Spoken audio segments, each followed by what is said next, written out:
Salam dan bahagia Bapak dan Ibu Guru. Selamat datang kembali di modul Menciptakan Dunia yang Lebih Baik. Nah, kali ini kita akan membahas tentang hak asasi manusia dan bagaimana menikmatinya tanpa diskriminasi. Bapak dan Ibu Guru mungkin pernah menemukan peserta didik yang merasa terpinggir atau merasa kurang percaya diri karena merasa sebagai minoritas dalam kelas.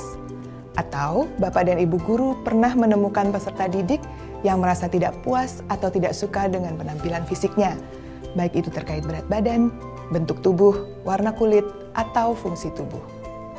Yuk, kita mengunjungi Pak Danang Dwi Martono di SMA Muhammadiyah 1 Semarang.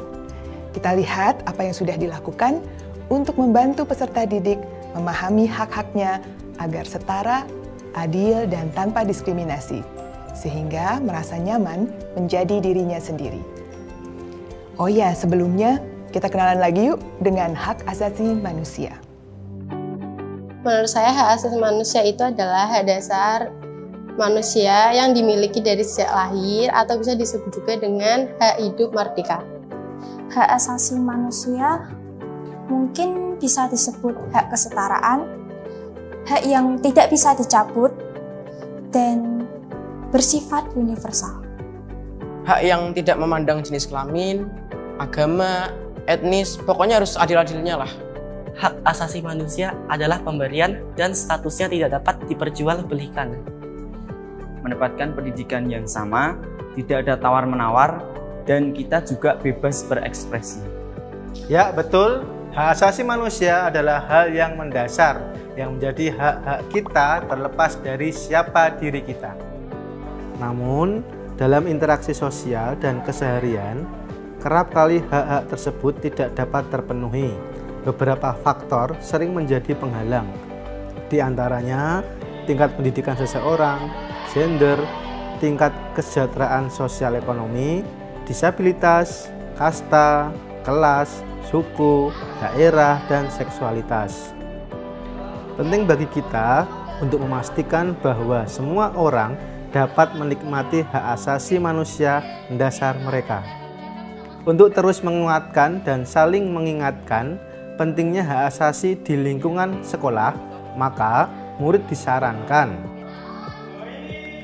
untuk saling menghormati meski berbeda pendapat, bebas berekspresi, berhak menikmati pendidikan yang sama, tidak membandingkan antar teman atau guru di sekolah.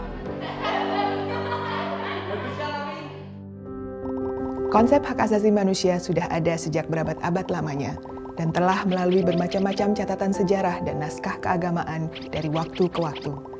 Setelah Perang Dunia Kedua, di mana pemerintah dari beberapa negara di dunia menyadari bahwa mereka tidak ingin terjadi perang dunia yang berikutnya, mereka bersepakat untuk menciptakan sebuah kesepakatan global untuk melindungi hak asasi manusia.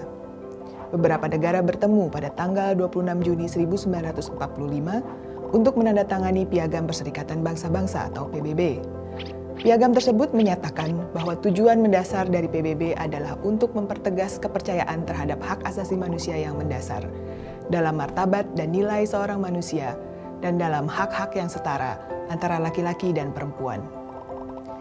Dan pada tanggal 10 Desember 1948, negara-negara PBB menyepakati Deklarasi Universal Hak Asasi Manusia atau DUHAM.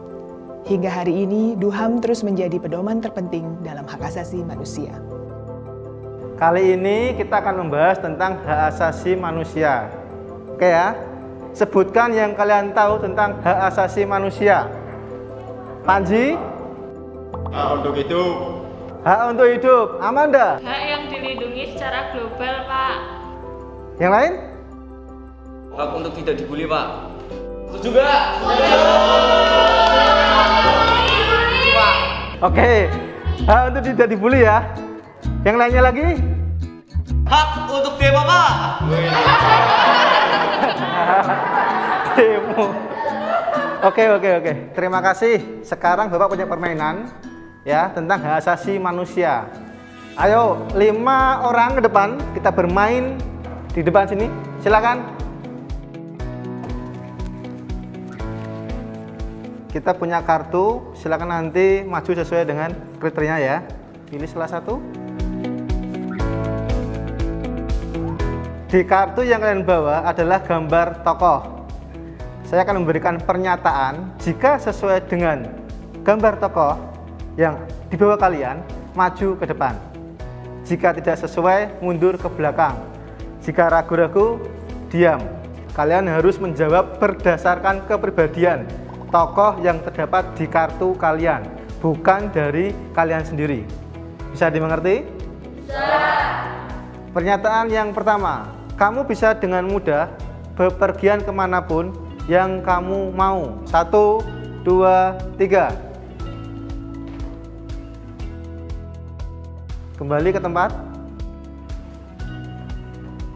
Pertanyaan kedua, kamu mengkonsumsi makanan yang cukup setiap harinya. 1, 2, 3.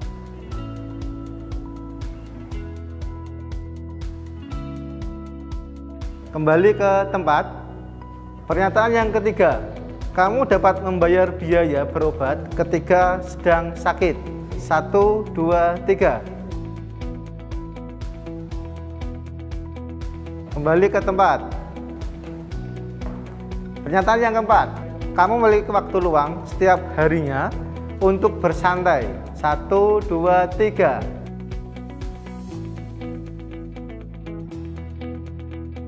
Kembali ke tempat.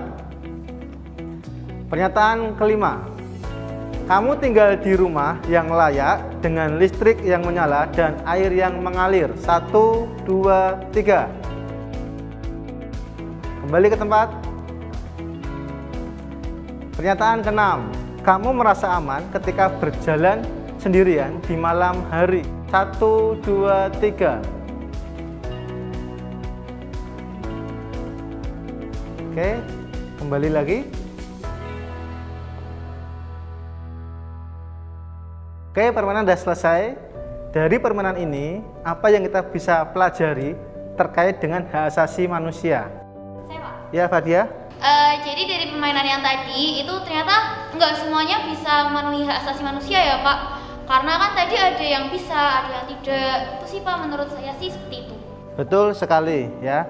Semua pernyataan yang saya bacakan tadi merupakan hak asasi manusia mendasar yang berhak kita peroleh, seperti hak pendidikan, keamanan, pangan, papan, medis, dan lain-lain.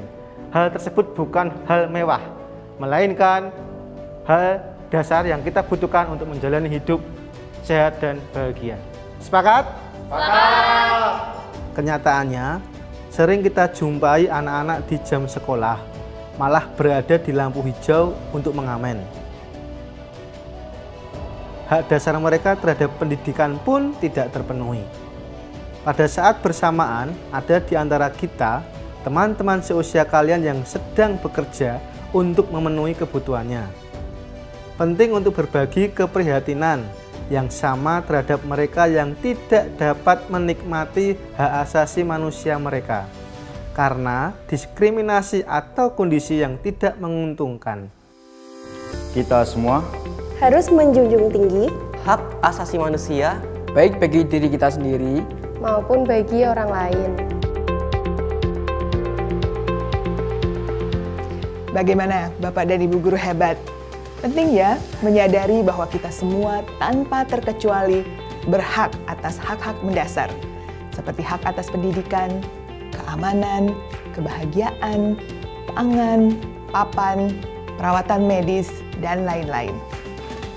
Tekankan kepada peserta didik bahwa sayangnya masih banyak di antara kita yang belum dapat menikmati hak-hak mendasar tersebut. Dan penting bagi kita untuk menjunjung tinggi hak asasi manusia tanpa diskriminasi berdasarkan tingkat pendidikan seseorang, gender, tingkat kesejahteraan sosial ekonomi, disabilitas, kasta, kelas, suku, daerah, dan seksualitas. Jadi, bagaimana Bapak dan Ibu akan mendiskusikan tentang pentingnya hak asasi manusia kepada peserta didik Bapak dan Ibu? Selamat belajar, Bapak dan Ibu guru hebat.